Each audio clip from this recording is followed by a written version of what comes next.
रेलवाला मागे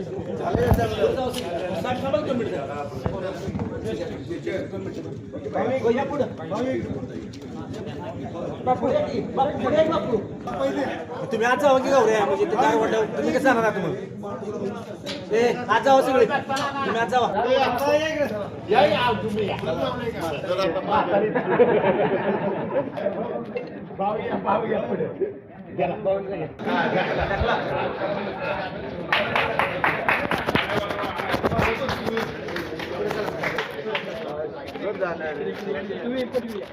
आपण समोर उभं राहून एक काम करा अर्धीकडे असू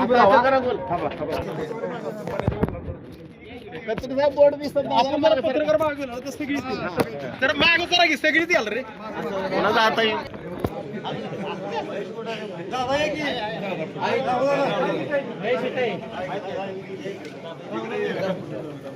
राहुल इकडे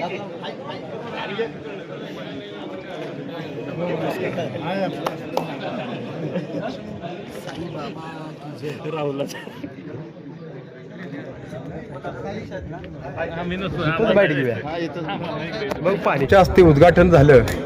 खरं ही कोरेगावच्या दृष्टीने कौतुकास बाब जरी असली तरी नेमका खर्च या मशानभूमीसाठी किती झालाय?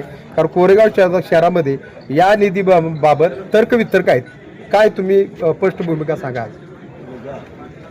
कोरेगाव शहरावर एवढं प्रेम आहे की त्याच्यात आम्ही निधीचा किती लागला काय लागला याचा विचार केला नाही. लागेल तेवढा निधी दिला आणि चांगली स्मशानभूमी बांधलेली आहे.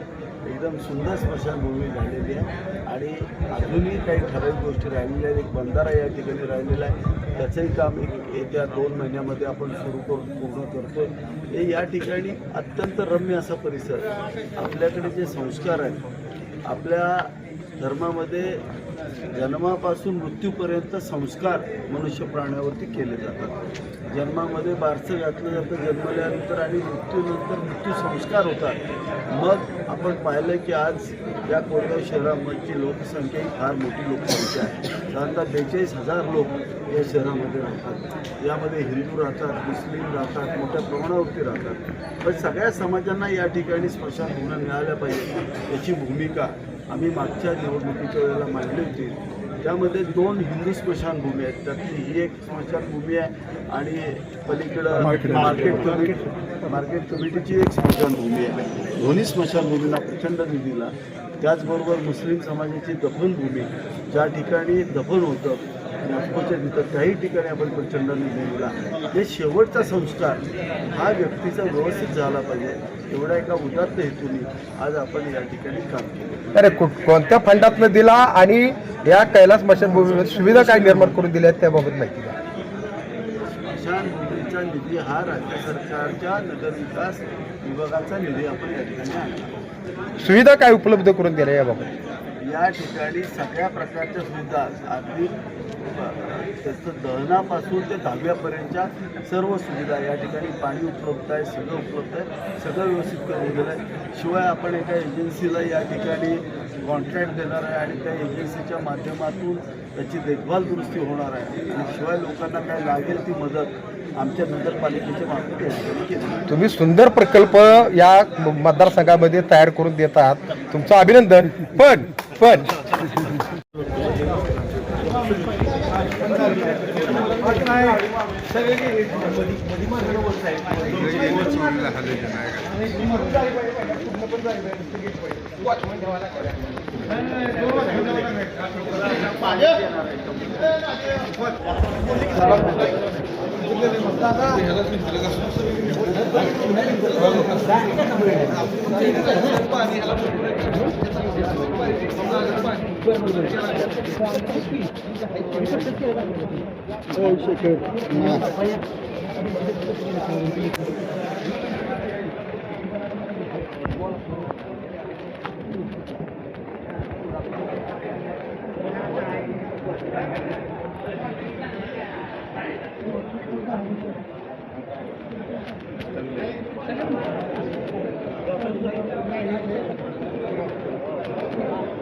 भाऊ बाकी काय